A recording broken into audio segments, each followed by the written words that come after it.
Este aserradero representa el crecimiento de la industria en Kirtland, Ohio. Al principio de la década de 1830, el señor mandó a su gente a reunirse en comunidades en Ohio y Missouri. Para 1836, los santos de los últimos días habían completado un templo en Kirtland. Pero los planes de una casa del Señor en Sion estaban estancados debido a la persecución de los santos en Missouri.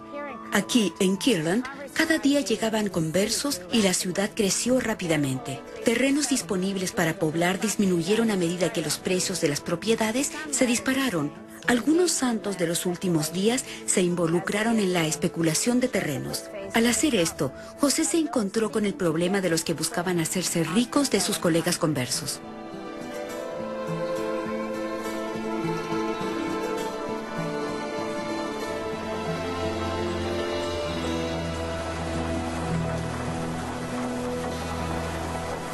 A diferencia de otros reformistas religiosos en Estados Unidos, José Smith no vio ninguna diferencia entre lo sagrado y lo temporal. De hecho, como líder de los santos de los últimos días en Kirtland, él buscó la manera para que sus seguidores tuvieran acceso a capital. Para tal efecto, él decidió como líder religioso comenzar un banco, incluso una sociedad bancaria. Por lo tanto, él invitó a muchos oficiales y líderes prominentes de la iglesia, incluyendo a Sidney Rigdon y a muchos otros, para que ayudaran a formar y ser parte del directorio de una sociedad bancaria. El banco solo tenía un monto limitado de recursos para cubrir un cierto monto de capital. En otras palabras, el banco estaba apalancado. El banco solo tenía, por ejemplo, el 20% de sus activos disponibles para pagar si había un pánico bancario o cualquier otro problema en el banco. La Sociedad de Seguridad de Kirtland tenía problemas. Muchas personas dicen que esa fue la causa de la apostasía. En realidad fue una excusa. Warren Parrish, de acuerdo a un relato, malversó alrededor de $20,000. Bueno, era imposible que la sociedad pudiera sostenerse económicamente debido a esto.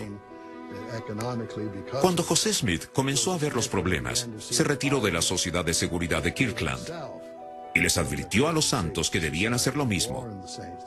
¿Quién fue el que perdió más financieramente? El profeta José. Algún tiempo antes de esto renuncié a mi cargo en la Sociedad de Seguridad de Kirtland. Me deshice de mi interés allí y me retiré de la institución, sabiendo después de tal largo experimento que ninguna institución de este tipo, establecida sobre principios justos y correctos para bendecir no solo la iglesia sino a la nación entera, sería tolerada si continuaban sus operaciones en esta época de oscuridad, especulación y maldad. Para la primavera de 1837, los problemas financieros echaron a perder la Sociedad de Seguridad de Kirtland. Santos de los últimos días, como no miembros en el área, fueron a retirar su dinero de la Sociedad de Seguridad de Kirtland.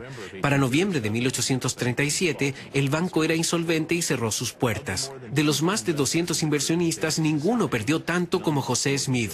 De hecho, al revisar los registros financieros, uno se sorprende por tantos intentos de José de salvar a la Sociedad de Seguridad de Kirtland. A los hermanos y amigos de la Iglesia de los Santos de los Últimos Días, estoy dispuesto a decir algunas palabras acerca de las notas del Banco de la Sociedad de Seguridad de Kirtland. Por la presente les advierto tener cuidado con especuladores, renegados y jugadores, quienes están engañando a los incautos y a los confiados al entregarles estas notas, las cuales no tienen valor aquí. Reprocho y desapruebo todo este tipo de prácticas. Sé que son perjudiciales para los mejores beneficios de la sociedad, al igual que para los principios de la religión. Algunos santos de los últimos días, por una variedad de razones, comenzaron a ver a José Smith como a un profeta caído e hicieron acusaciones contra él. Incluso amigos de confianza, incluyendo a Parley P. Pratt, decidieron volverse contra el profeta por un período. Existían también envidias, mentiras, disputas y divisiones que causaron muchos problemas y dolor. Por estos caracteres, también fui acusado, tergiversado y abusado. Y una vez, también fui abrumado por el mismo espíritu de gran manera, y parecía como si los mismos poderes de la oscuridad que luchan contra los santos fueron soltados sobre mí. Pero el Señor conocía mi fe, mi entusiasmo, mi integridad de propósito, y Él me dio la victoria. Fui al hermano José Smith llorando, y con un corazón quebrantado y un espíritu contrito, confesé donde había errado en espíritu, murmurado, o hecho o hablado incorrectamente. Él francamente me perdonó, oró por mí y me bendijo. Por esta experiencia aprendí más plenamente a discernir y contrastar los dos espíritus, a resistir a uno y a acercarme al otro. En los meses siguientes a la caída de la Sociedad de Seguridad de Kirtland, la apostasía fue un gran problema. De nuevo, si uno estaba involucrado en el problema, entonces uno decía, bueno, es la culpa de José, así que necesitamos un nuevo líder. Un grupo propuso que David Whitmer fuera elegido el nuevo líder. Realizaron una reunión, pero cometieron un error. Invitaron a Brigham Young a asistir. Me puse de pie y de una manera clara y firme les declaré que José era un profeta y que yo lo sabía y que aunque le reprocharan y calumniaran tanto como quisieran, no podrían abrogar su llamamiento como profeta de Dios, que solamente lograrían destruir en sí mismos su propia autoridad, suprimiendo los lazos que los unían al profeta y a Dios, y terminarían hundiéndose en el infierno. Él se convirtió en un foco de contención tal que literalmente Brigham Young tuvo que escaparse de Kirtland temiendo por su vida. Porque este hombre que estaba defendiendo al profeta ahora se convirtió también en un blanco de ataque. Así que estaban considerando seriamente matarlo. Nuevamente, tenemos muchas citas erróneas acerca de la apostasía en Kirtland. He visto citas que dicen que la mitad de los miembros dejó la iglesia por los problemas en Kirtland. Revisamos literalmente toda la membresía y creemos que los miembros en 1838 en Kirtland eran 2,000. Tomamos la cantidad que se fue. Creemos que no más de 10 al 15%. No fue tan importante la cantidad que se fue o apostató de la iglesia, pero ¿quiénes se fueron? Estaban los 3 testigos, estos hombres que dieron testimonio de la veracidad del libro de Mormón, que habían visto un ángel, que escucharon la voz de Dios y que habían visto las planchas. Además de ellos, un miembro de la primera presidencia, este gran hombre, Frederick G. Williams, quien había dado tanto, también se sintió insatisfecho. Del primer quórum de los 12, varios se esforzaron, pero finalmente 4 fueron excomulgados de la iglesia. Así que pueden ver que lo importante no fue la cantidad de los que se fueron, sino quiénes se fueron de la iglesia. Un nuevo año amaneció sobre la iglesia en Kirtland con todo el rencor del espíritu de la turba apóstata, el cual continuó ardiendo y creciendo más y más candente hasta que Elder Rigdon y yo nos vimos obligados a escapar de esa influencia maligna. En la tarde del 12 de enero, alrededor de las 10 en punto, dejamos Kirtland a caballo para escapar de la violencia de la turba, la que estaba a punto de explotar sobre nosotros. Mientras José y Sidney escapaban por sus vidas, uno solo puede imaginarse lo que estaba pasando por sus mentes, pensando acerca de irse de Kirtland, donde tantas experiencias maravillosas, incluyendo muchas revelaciones ahora en doctrina y convenios, y por supuesto, el lugar donde los santos habían sacrificado tanto para construir la casa del Señor. El profeta debe haber tenido sentimientos intensos, teniendo que dejar todo esto atrás, volviendo su rostro a Missouri. Tras la desgracia de la caída de la Sociedad de Seguridad de Kirtland, muchos santos de los últimos días llamaron a José un profeta caído. A medida que he investigado el término profeta caído, he estado fascinado por la idea de que nunca un profeta ha caído de la gracia de Dios. Revisando el Nuevo Testamento, el Antiguo Testamento, incluso los profetas del Libro de Mormón, no hay relatos de un profeta caído. No obstante, la expresión un profeta caído resonaba a través de Kirtland e incluso Missouri, donde José Smith ahora se encontraba. El éxodo de los santos desde Kirtland en 1838 fue algo muy gradual. La gente se fue en grupos pequeños y en la primavera de 1838 muchas personas en Kirtland que estaban ansiosas de seguir a José y a otros líderes a Missouri habían dudado en organizarse. Necesitaban ayuda, así que los 70 decidieron, probablemente como el primer proyecto importante del quórum, ayudar a las personas a organizarse para llegar al destino de ir al oeste y seguir al profeta. Así subsecuentemente, en la primavera de 1838, los 70, bajo la dirección de Hyrum Smith, crearon una constitución, la Constitución del Campo de Kirtland. Invitaron a personas a que firmaran esta constitución, expresándoles que trabajarían juntos en armonía. Y después ayudaron a estas personas a organizarse, les ayudaron a conseguir carretas. Y así, en el verano, en julio de 1838, 500 personas se reunieron bajo la dirección de los 70.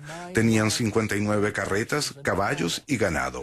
Crearon una caravana de carretas nunca vista en el este de los Estados Unidos. Esto es como en el oeste, una caravana de carretas con 500 personas preparadas para cruzar Ohio, Indiana e Illinois para ir a Missouri.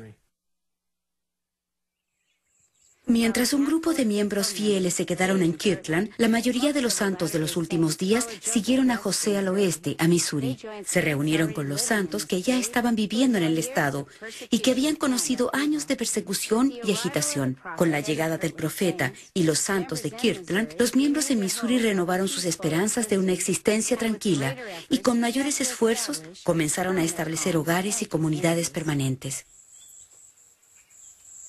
En el otoño de 1833, con la expulsión de los santos de Independence, Missouri, cruzaron el río Missouri y fueron solo un poco al norte hacia lo que es llamado condado de Rye, un condado muy grande, un condado muy caro en esa época. Y se quedaron allí temporalmente entre la gente local.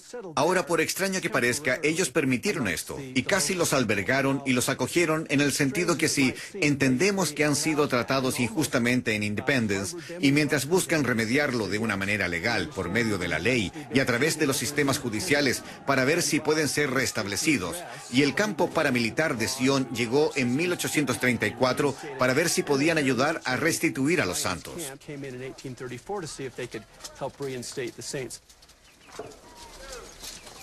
Pero tarde o temprano parecía que nada iba a solucionar lo que era conocido como el problema mormón entre los no miembros. Estos individuos uno los podría llamar a lo mejor simpatizantes de los mormones, en el sentido que eran muy comprensivos con los mormones y su situación apremiante.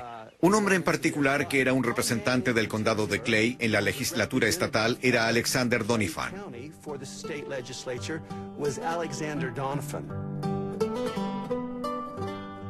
Alexander Doniphan propuso un proyecto de ley que fue aprobado en la legislatura de Missouri, creando dos condados, el condado de Davis y también el condado de Caldwell. Este último diseñado y designado específicamente para la ocupación mormona. Así que con la creación del condado de Caldwell a fines de 1836, los santos de los últimos días que vivían en el condado de Clay y en otros condados en los alrededores comenzaron a ir hacia el condado de Caldwell, ahora el condado mormón en Missouri. Far West era la capital del distrito del condado de Caldwell. Esto fue muy importante para José Smith y la iglesia. Con el control de la capital del distrito, ellos tendrían el control de los jueces, el sistema judicial y la milicia local. Esto era clave en este periodo, es decir, la seguridad del alguacil. Así que se volvió muy importante que José hiciera que los santos se reunieran en Far West. Había por lo menos 4 a 5 mil santos allí en el apogeo de Far West. Casas, tiendas, negocios, hoteles, todas estas cosas comenzaron a ser establecidas. De hecho, en 1839, cuando los mormones se fueron, Far West fue el asentamiento más grande en el norte de Missouri. El hecho que era la capital del distrito y que la iglesia tenía control de ella, no podemos subestimar lo importante que esto fue para José. Él comenzó a darse cuenta que este pueblo sería único por sobre todos los otros pueblos. José había vivido con los santos en Kirtland y en Independence, donde habían otras personas que ya habían vivido allí antes y se mezclaron con ellos.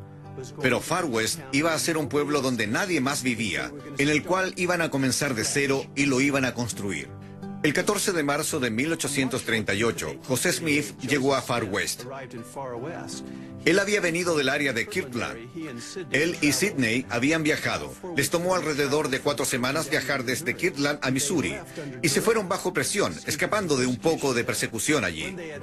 Cuando ya habían llegado al área de Far West, los santos estaban muy contentos. Escucharon que José estaba en camino y habían decorado las calles, y estaban tan alegres porque José iba a vivir entre ellos en Far West, Missouri. 4 revelaciones importantes fueron recibidas por el profeta José Smith en Far West. Una de ellas fue lo que hoy en día es la ley del diezmo. Hasta 1833, la ley de la consagración era vivida muy efectivamente por los santos en el condado de Jackson. Sin embargo, entre 1834 y 1838, la iglesia fue financiada básicamente por donaciones voluntarias de los santos de los últimos días. Pero lo importante es que la sección 119 fue dada para que los santos implementaran un programa, el diezmo, el cual esencialmente ha permanecido hasta el día de hoy. Otra revelación importante fue el anuncio para construir un templo en Far West. Donde quiera que los santos se reunieran, templos fueron construidos.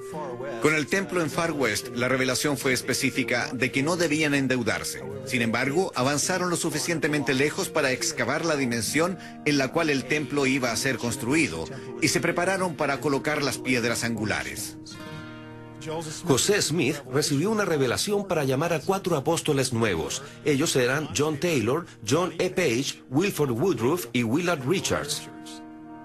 La revelación también mandó a estos 4 hombres y al resto de los 12 a que se prepararan para ir a Gran Bretaña el 26 de abril de 1839. Tuvieron 9 meses para estar listos para ir allí. Otra revelación importante fue la sección 115. En esta sección la iglesia es nombrada la Iglesia de Jesucristo de los Santos de los Últimos Días. Antes de esto, la iglesia había sido llamada la Iglesia de Cristo durante la organización de la iglesia en Fayette en 1830. Y en Kirtland, la iglesia era llamada la Iglesia de los Santos de los Últimos Días. En Far West es como el concepto de línea sobre línea, precepto sobre precepto. Aquí el nombre completo de la iglesia se acentuaba, la Iglesia de Jesucristo de los Santos de los Últimos Días.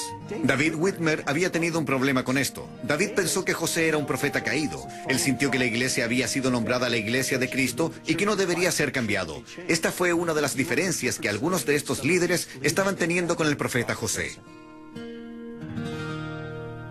A principios de 1838, varios prominentes santos de los últimos días perdieron su membresía en la iglesia. Esto es una especie de legado, algo de la apostasía en Kirtland.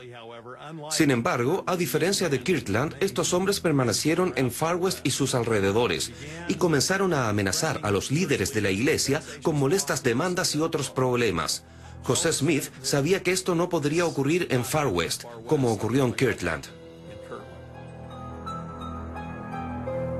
Si hay una cosa que José había aprendido de la experiencia en el condado de Jackson y de Kirtland, era que él no iba a permitir que ocurriera en Far West, que los disidentes dentro de la iglesia se permitieran quedarse en la iglesia y vivir en el área.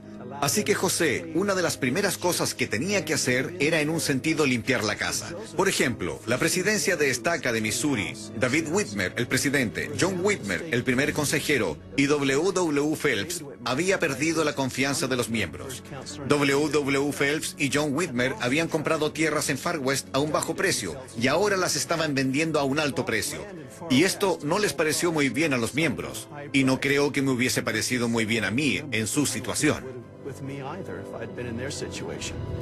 Estos disidentes permanecieron en Far West, pero su influencia tenía que ser eliminada. Y a fines de junio, Sidney Rigdon, el primer consejero en la primera presidencia, dio un discurso ahora conocido como el discurso de la sal. Él sacó el texto de la parte de Mateo en los Evangelios en la cual el Salvador enseñó que si la sal había perdido su sabor, no servía excepto para ser pisoteada por los hombres. Básicamente, el mensaje era, los disidentes deben irse de Far West y hacerlo inmediatamente. Y dentro de 2 o 3 días, los disidentes y más tarde sus familias dejaron Far West. La mayoría de ellos fueron al sur, a Richmond, al condado de Rey. Desafortunadamente, estos disidentes le contaron a la gente en Missouri lo que les había ocurrido a ellos y lo que había pasado en Far West. Los relatos de estos disidentes acerca del trato que recibieron en Far West hizo mucho para fomentar el antagonismo contra los santos de los últimos días. El 4 de julio de 1838 fue una fecha que los santos en Far West recordarán por mucho tiempo. Fue un día de celebración y un día en que Sidney Rigdon sería muy recordado. Parley P. Pratt estaba allí. Él escribió en su autobiografía los eventos del día. Fue maravilloso. Hubo un desfile organizado, hubo una orquesta, hubo música. Desfilaron por el pueblo y por supuesto a donde se dirigían era el templo. Colocaron las piedras angulares. Edward Partridge colocó una piedra. Los diáconos colocaron una piedra. Se preocuparon hasta ese punto. Y entonces allí estaba. Sidney Rigdon representó a la primera presidencia de la iglesia y se levantó y dio un discurso. Sidney probablemente estaba expresando su experiencia en ese momento y dio uno de sus discursos más enérgicos de su vida. En un sentido, fue como arrojar gasolina al fuego. Él había declarado en su discurso cómo los derechos de los santos habían sido violados en el condado de Jackson, Missouri. Y ellos tenían iguales derechos como cualquier otro en el pueblo. Él sentía que habían sido abusados bajo esos derechos y que ellos en Far West no iban a permitir que esto les ocurriera. Iban a defender sus derechos incluso hasta la muerte. Hemos tratado al mundo con gentileza. Hemos sufrido su abuso sin motivo, con paciencia. Y hemos soportado sin resentimiento hasta este día. Pero desde este día y hasta ahora, no lo toleraremos más. Que la turba que venga a nosotros para molestarnos, sepa que habrá entre nosotros y ellos una guerra de exterminación. Porque lo seguiremos hasta que la última gota de su sangre sea derramada, o tendrán que exterminarnos. Porque llevaremos el campo de batalla a sus propias casas, a sus propias familias, y un bando o el otro será destruido.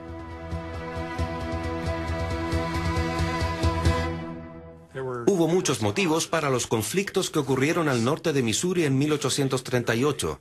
No podemos ignorar el hecho que cuando José Smith llegó el 14 de marzo de 1838, esto envió una fuerte advertencia a la gente de Missouri. Durante todos estos años, aunque la gente de Missouri y los mormones habían vivido juntos, la cabecera de la iglesia aún estaba en Kirtland, Ohio. Pero ahora que José Smith había venido al norte de Missouri, eso señalaba el hecho que la iglesia ahora estaba estableciendo su cabecera en el condado de Caldwell. Eso no les pareció bien a los ciudadanos de la localidad.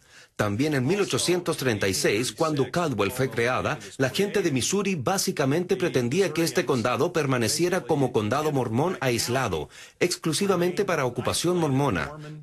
Sin embargo, no pasó mucho tiempo para que los mormones no solo ocuparan el condado de Caldwell, sino para que se desbordaran hacia el condado de Davis hacia el norte y el condado de Carroll hacia el sudeste, e incluso otros condados alrededor. Y claramente, la gente de Missouri vio esto como una violación a su acuerdo de crear el condado de Caldwell para los mormones.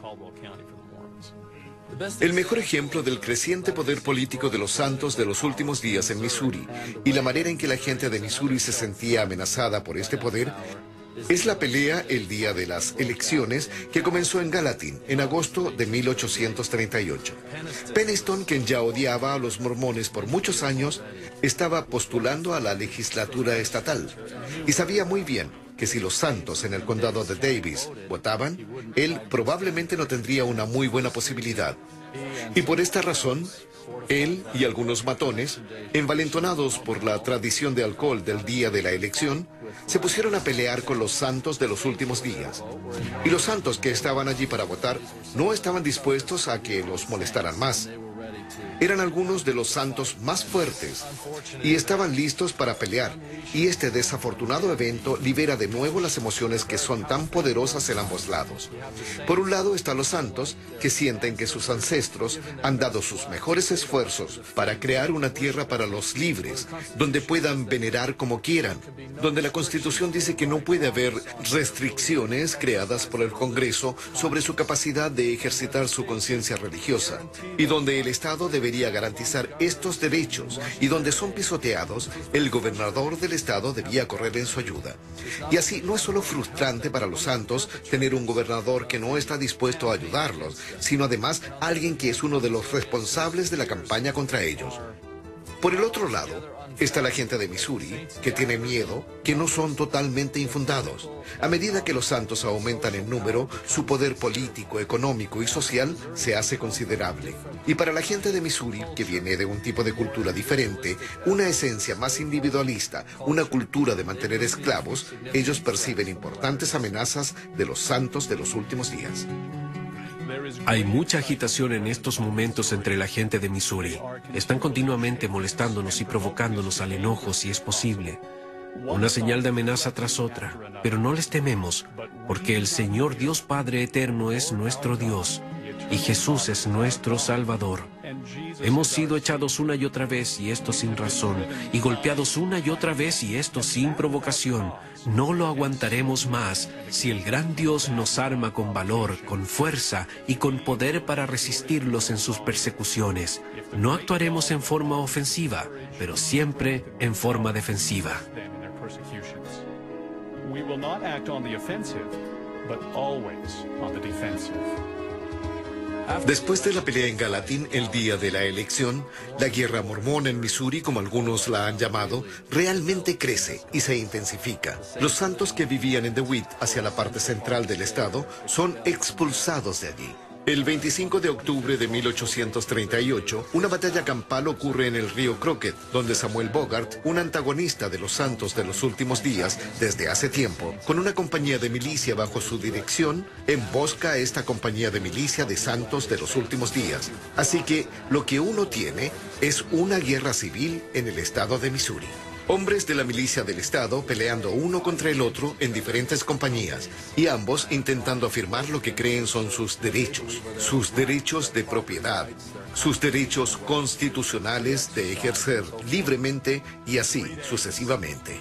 En 3 días, la noticia acerca de la batalla llegó a la ciudad de Jefferson. Desafortunadamente, los informes que llegaron al gobernador Boggs fueron que la compañía Bogart había sido completamente aniquilada por los mormones. Cuando Boggs escuchó esto, encontró correcto pensar que los mormones ahora deben ser exterminados, o en otras palabras, echados del estado. Los mormones, creo, han mirado a Boggs pensando que él es un asesino sediento de sangre. Lo que él básicamente estaba diciendo es, ahora los mormones deben ser totalmente exterminados. Pienso que debemos probablemente repensar esta interpretación. Boggs no era un asesino sediento de sangre. Él era un hombre de familia. Creo que era un hombre que le temía a Dios. Pero en su mente, los mormones le habían causado suficientes problemas para decir que era tiempo de eliminarlos. Y pienso que debemos mirar la exterminación como una orden de expulsión y no como una condena de muerte para los santos de los últimos días. Más tarde, el gobernador Boggs dijo que emitió la orden de exterminación para preservar la paz. Y pienso que tenemos que reconocer que en 1838, exterminación significaba algo a lo mejor un poco diferente a lo que significa hoy. El diccionario Webster dice que en 1828, exterminar significaba echar de las fronteras de uno. Así que claramente pienso que él y sus oficiales pensaron que debían sacar a los mormones, no necesariamente matarlos. Pero si no se hubiesen ido, por supuesto habrían utilizado tácticas más estrictas y firmes. A medida que las tensiones comenzaron a aumentar entre los santos y la gente de Missouri, José Smith les había pedido a los santos que se reunieran hacia Far West para refugio y protección. La mayoría de los asentamientos lejanos, de los cuales había muchos en ese periodo, respondieron positivamente. Un asentamiento conocido como el asentamiento Haun, uno de los primeros en el área. Jacob Haun había establecido un molino allí en el arroyo. Y los miembros del asentamiento, alrededor de 400 en número, habían enviado a Jacob a Far West para averiguar qué tan serio era este llamado para venir a Far West. José lo amonestó a llevar a los santos a Far West, ya que existía una amenaza de peligro. Pero Jacob, en cierto modo, se empeñaba en decir, bueno, si nos protegemos, tenemos un plan formulado y nos hemos organizado. José le dijo, bueno, ustedes tienen su albedrío, no los podemos forzar a venir a Far West. Desafortunadamente, el compás de los eventos que ocurrieron ocasionó lo que conocemos como la terrible masacre del molino Haun. El 30 de octubre de 1838, 200 hombres con las caras pintadas de negro se reunieron para hacer un acto cobarde. La tragedia del molino de Hound, en un sentido, no es realmente igualada en la historia de la iglesia. Ese día, 17 hombres y jóvenes fueron asesinados.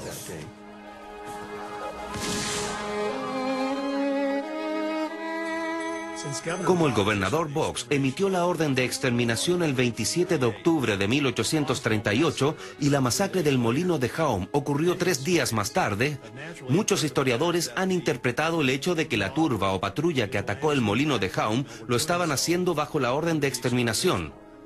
Sin embargo, como ahora sabemos por los documentos históricos, los hombres que atacaron el molino de Hound, principalmente de los condados de Davis y Livingston, ni siquiera habían escuchado de la orden de exterminación del gobernador Boggs hasta después del ataque al molino de Hound.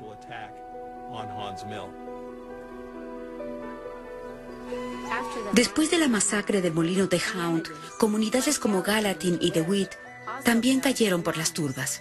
El 31 de octubre de 1838, los santos en Far West estaban rodeados por la milicia de Missouri, que los superaban en número 5-1.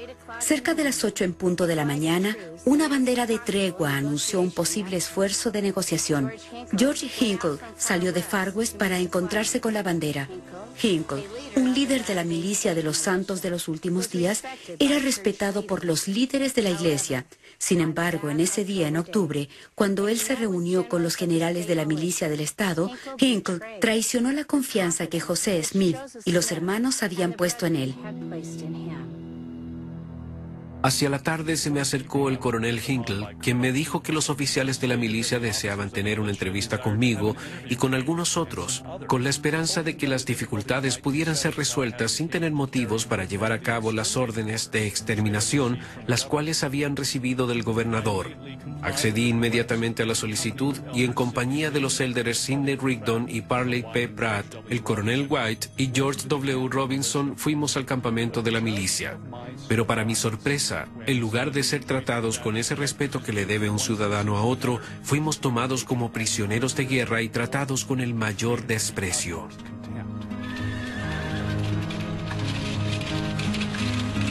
En las afueras de Far West, el 31 de octubre se realizó un tribunal militar contra el profeta José y otros líderes santos de los últimos días. Ni el profeta ni estos líderes se les permitió asistir. El hombre responsable de la corte y que actuaba literalmente como juez y jurado es el general llamado Samuel Lucas. Un hombre llamado Alexander Doniphan llega a la escena en el momento en que esta corte marcial está a punto de comenzar. Viendo que no había nadie dispuesto a defender a José Smith, él entonces defendió a José y a los prisioneros. Él dijo de José que él no estaba en ningún tipo de grupo militar y que lo que estaban haciendo, teniendo una corte marcial, era completamente ilegal. A pesar de que él hace una defensa magnífica, Samuel Lucas anunció que la corte marcial había concluido y que José Smith y sus compañeros prisioneros deben ser fusilados en la plaza principal en Far West la mañana siguiente, el 1 de noviembre de 1838. Queriendo llevar a cabo estas órdenes, Lucas envía una orden para que Alexander Doniphan fusilara a los mormones. Doniphan se rehusará. Es asesinato a sangre fría. No obedeceré su orden. Y si ejecuta a estos hombres, lo haré responsable frente a un tribunal terrenal. Así Dios me ayude.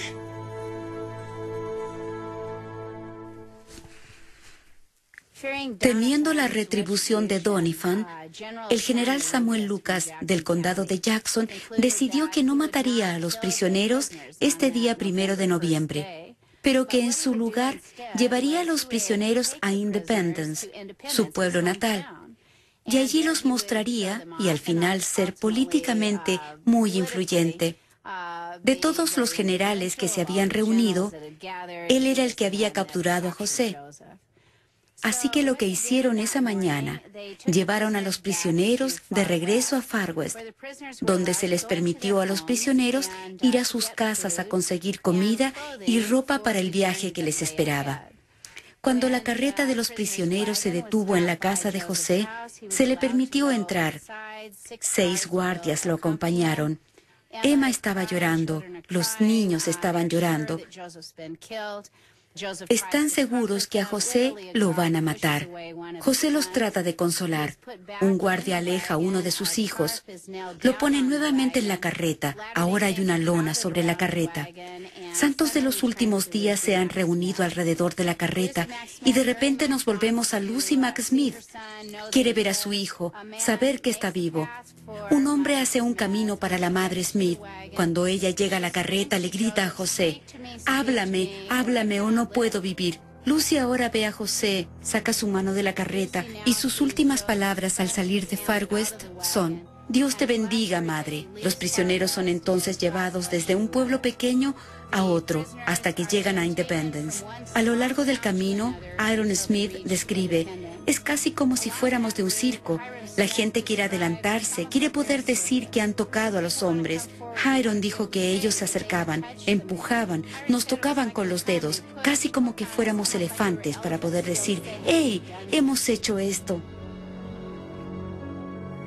Cuando John B. Clark, el comandante sobre toda la milicia en Missouri, en el norte de Missouri, llegó a Far West, Samuel Lucas ya se había llevado a José Smith y a los otros prisioneros mormones a Independence. Allí estaba esperando las órdenes de Clark. Mensajeros fueron enviados inmediatamente y Clark le dijo a Lucas que llevara a los prisioneros a Richmond. Allí iban a tener una audiencia preliminar presidida por el juez Austin A. King, un juez de tribunales.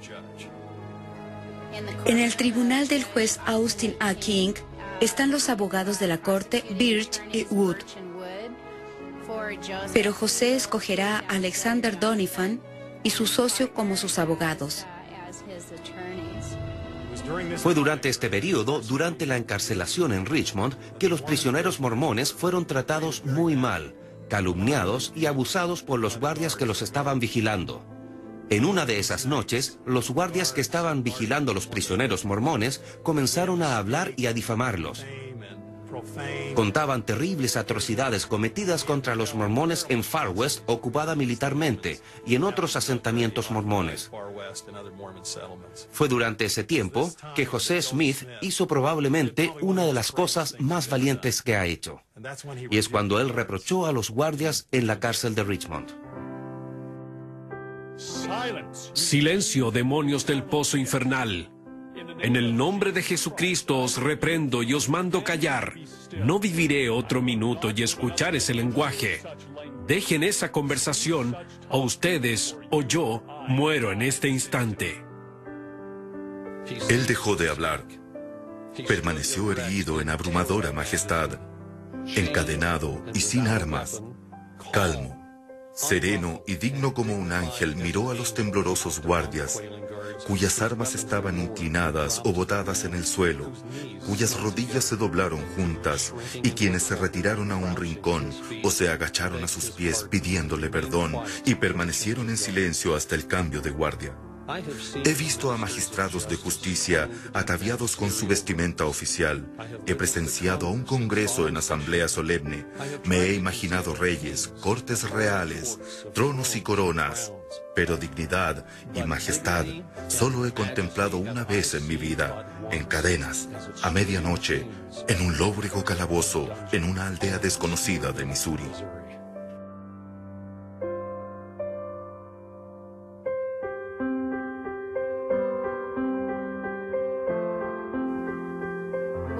Cuando el juicio continuó, José habló sobre el libro de Daniel diciendo: esta pequeña piedra cortada sin manos rodará hacia adelante y llenará la tierra, que era la iglesia. Cuando el juez escuchó esto, lo llamó traición. Doniphan se molestó mucho y dijo: juez, usted podría decir que la Biblia es traicionera, ante lo cual el juez golpeó el martillo y pronunció la Biblia traicionera. En este burlesco juicio, cuando llegó el momento de concluir, José Smith Caleb Baldwin, Alexander McCrae, Sidney Rigdon, Hyrum Smith fueron entonces enviados a un lugar llamado la cárcel de Liberty.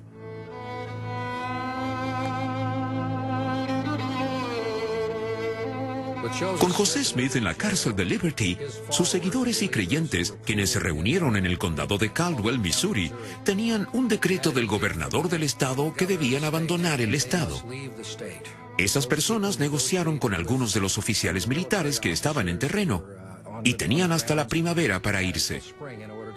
La pregunta era dónde ir, y no había un lugar seguro donde ir. En Missouri podían bajar por el río hasta St. Louis, pero esto era parte de Missouri y parte de la cobertura de la orden de exterminación. Si iban al norte hacia Iowa, esto era territorio indio. No había asentamientos donde pudieran encontrar refugio, comida, abrigo y trabajo. Y hacia el oeste también era territorio indio. El mejor lugar donde ir quedaba al este, a 320 kilómetros. Un pequeño pueblo llamado Queens, Illinois, el cual estaba en la ribera del río Mississippi y era el único asentamiento donde podían ir. Así que Quincy es la comunidad lógica por muchas razones. No solo tenía una población importante, alrededor de 1/3 del tamaño de la ola que se acerca de los santos de los últimos días, sino también era conocida como un centro humanitario en la ruta de escape de esclavos. Tal vez Quincy sería el lugar que le serviría mejor a los santos de los últimos días. Con los líderes de la iglesia en prisión, teníamos un grupo de alrededor de 7,000 santos de los últimos días en el condado de Caldwell, que necesitaban dejar el estado. Les fue dado hasta la primavera por las autoridades militares. Tenemos un campo de refugiados que es de proporciones monumentales en Far West. Por ejemplo, el jardín del frente de Lucy Mack Smith tiene camas y carpas llenas de refugiados.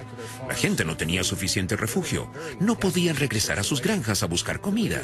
Estaban en una situación de mucha privación. El liderazgo de la iglesia en esta área cayó sobre Brigham Young y Heber C. Kimball. Organizaron un comité de mudanza. Este comité encuestaba a los santos y sondeaba a los santos para ver quiénes necesitaban ayuda. Hicieron que los miembros de la iglesia se comprometieran a hacer todo lo posible para trasladar a los pobres. Este compromiso se convierte en un punto clave en la historia de la migración mormona para siempre.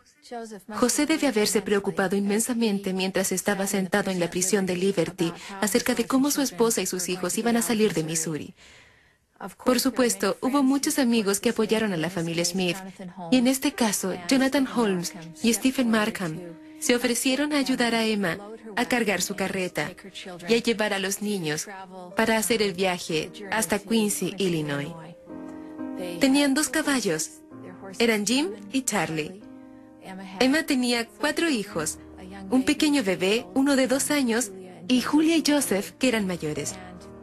Y ellos hicieron la caminata. A menudo pienso que José debe haber estado agradecido de que se casó con una mujer valiente e independiente. Él tenía fe en ella, que ella podría sobrevivir a esas circunstancias difíciles. Y fueron difíciles, incluso con ayuda. Cuando llegaron al Mississippi el 15 de febrero de 1839, Emma y sus hijos se bajaron de la carreta. Ella tomó a los 2 bebés en sus brazos, Alex y el pequeño Freddy. Con Julia y Joseph aferrándose a su falda, ella cruzó el hielo del río Mississippi para llegar hasta Quincy. Llevando con ella había amarrados a su falda bolsos con los documentos de José dentro de ellos, incluyendo el manuscrito de su traducción de la Biblia. Pienso que con José y sus hijos, con estos documentos sagrados, tenemos una idea del vínculo tan cercano que Emma tenía con él y con la restauración, y lo que ella estaba dispuesta a llevar a cabo al mudarse de Missouri a una nueva vida en Illinois.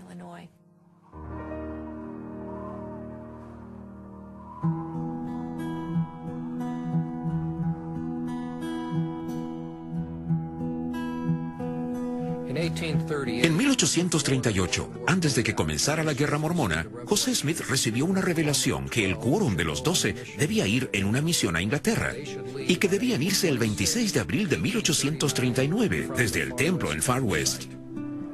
Después de la guerra mormona y del éxodo de Missouri, y mientras los santos estaban en una situación de privación, y también mientras la gente de Missouri era aún hostil hacia los santos de los últimos días, los 12 en Queens sabían que debían cumplir esta profecía. Así que el 18 de abril, miembros de los 12, callada y secretamente viajaron a través de Missouri de regreso a Far West. Y en medio de la noche, en el día señalado, el 26 de abril de 1839, ellos rededicaron el lugar del templo. Oraron, cantaron y se dedicaron ellos mismos para comenzar sus misiones a las Islas Británicas. Siguieron adelante y rápidamente viajaron fuera de Missouri. Esto esencialmente marca el fin del capítulo de los santos de los últimos días en Missouri, porque los santos que quedaban en Far West siguieron a los 12 fuera del estado. Mientras los santos exiliados escapaban de Missouri a Quincy, Illinois, José y varios de los otros líderes de la iglesia fueron encarcelados aquí, en la cárcel de Liberty. Contrario a su nombre, la cárcel de Liberty no significó libertad para el profeta José Smith. Él y sus compañeros prisioneros permanecieron aquí por meses y sufrieron condiciones deplorables, incluso condiciones desesperadas. Por ejemplo, no había nada de calefacción, camas adecuadas o privilegios fuera de la cárcel, y a menudo tenían que compartir el espacio con criminales habituales. A pesar de su encarcelamiento y pérdida de libertad, José aprendió algunas de las más grandes lecciones dentro de las paredes de esta pequeña prisión. Lecciones que le aseguraron que Dios estaba en el cielo y que José aún era el portavoz del Señor. Oh Dios, ¿dónde estás? ¿Y dónde está el pabellón que cubre tu morada oculta? ¿Hasta cuándo se detendrá tu mano y tu ojo? Sí, tu ojo puro contemplará desde los cielos eternos los agravios de tu pueblo y de tus siervos, y penetrarán sus lamentos en tus oídos. Sí, oh Señor, ¿hasta cuándo sufrirán estas injurias y opresiones ilícitas, antes que tu corazón se ablande y tus entrañas se llenen de compasión por ellos? En tiempos de dificultades para José Smith, personales y en la iglesia, él a menudo buscó al Señor y el Señor lo bendijo con doctrina consoladora. No siempre doctrina que incluso era relevante a la circunstancia exacta, sino doctrina amplia y radical que le enseñó principios importantes que le ayudarían no solo en su administración de la iglesia, sino en su vida personal, en su crecimiento como profeta y como miembro de la iglesia. Esto no es más obvio que en la cárcel de Liberty, cuando él y sus colegas pasaron allí un tiempo miserable. El Señor les reveló a ellos doctrinas divinas del sacerdocio, que ninguna influencia puede ser mantenida sino por benignidad, mansedumbre y por amor sincero. Doctrinas también les fueron enseñadas de por qué los problemas vienen a los santos fieles, de cómo el Señor ha descendido por debajo de todo ello y que todos podemos esperar tener siempre tiempos de dificultades y problemas, pero que esos serían tiempos de aprendizaje y de mansedumbre. Desde noviembre de 1838 a enero de 1839, Emma estaba viviendo en Far West, mientras José languidecía en la cárcel de Liberty. Ella pudo ir a visitarlo en 2 o 3 ocasiones, llevando a Joseph III con ella por lo menos una vez. Él habló en sus cartas de lo importante que estas visitas eran para él, y obviamente para ella también. Recibí tu carta, la cual he leído una y otra vez. Fue un dulce bocadillo para mí. Oh Dios, concédeme el privilegio de ver una vez más mi hermosa familia en el placer de la dulce libertad y la vida social. Apretarlos contra mi pecho y besar sus hermosas mejillas llenaría mi corazón de una gratitud indescriptible. Diles a los niños que estoy vivo y confía que vendré y los veré en breve. Consuela sus corazones todo lo que puedas y trata de ser consolada tú misma. Trataré de no escribir todos mis sentimientos al mismo tiempo, porque la situación en la que tú estás, las murallas, barras y pernos, ríos ondulados, arroyos corriendo, cerros elevándose, valles hundiéndose y praderas extensas que nos separan, y la cruel injusticia que primero te arroja en prisión y que aún te mantiene allí, con otras consideraciones, coloca mis sentimientos lejos de poder describirlos. Oh, mi cariñosa Emma, quiero que recuerdes que soy un amigo verdadero y fiel a ti y a nuestros hijos para siempre. Mi corazón está entrelazado alrededor del tuyo por siempre jamás. Oh, que el Señor los bendiga.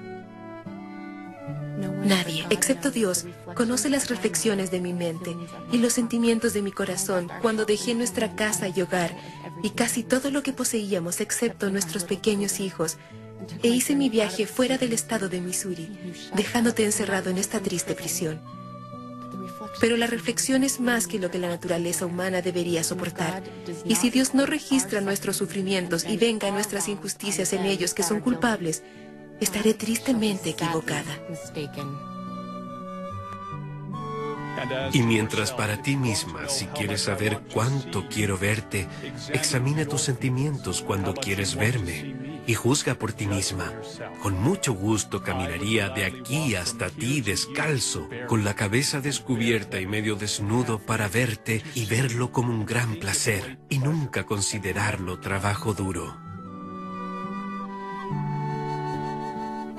Se hablaban el uno al otro frecuentemente acerca de su gran amor y de cuánto se extrañaban el uno al otro.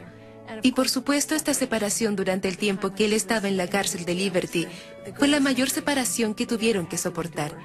Y pienso que en estas cartas uno siente el dolor de la separación y su profundo amor y preocupación del uno por el otro.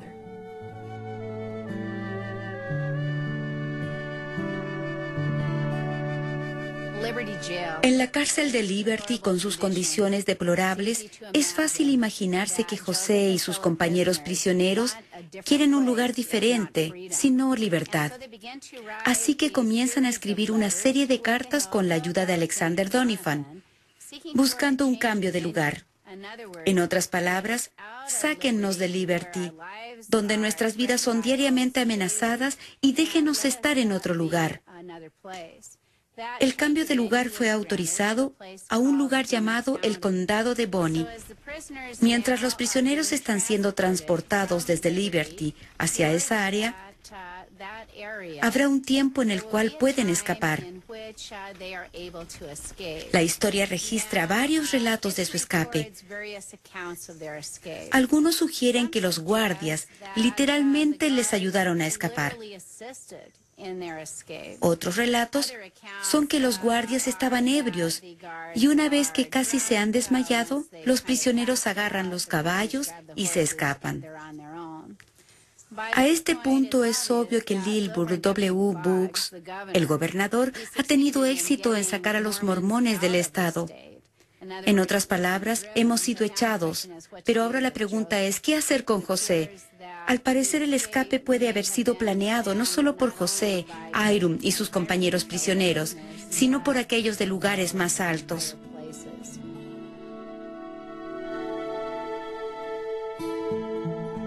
Cuando José, su hermano y los otros finalmente escapan desde la cárcel de Liberty en abril de 1839, van directo hacia Quincy. A estas alturas ya saben, por los mensajes que vienen de Brigham Young y los otros líderes de la iglesia, que allí es donde la iglesia está luchando por sobrevivir. Una vez que José ha llegado a Quincy a salvo, es obvio que él está buscando a su esposa, la mujer con la que ha intercambiado cartas, que le ha enviado consejos acerca de cuidar a los niños. Imagínense el gozo de reunirse y abrazarse nuevamente, ambos libres y aún habiendo soportado tanto por el Evangelio de Jesucristo. Esta fue una bienvenida que sobresaldría en toda la historia, como un recuerdo del tiempo cuando un cariñoso esposo podía nuevamente abrazar a su esposa.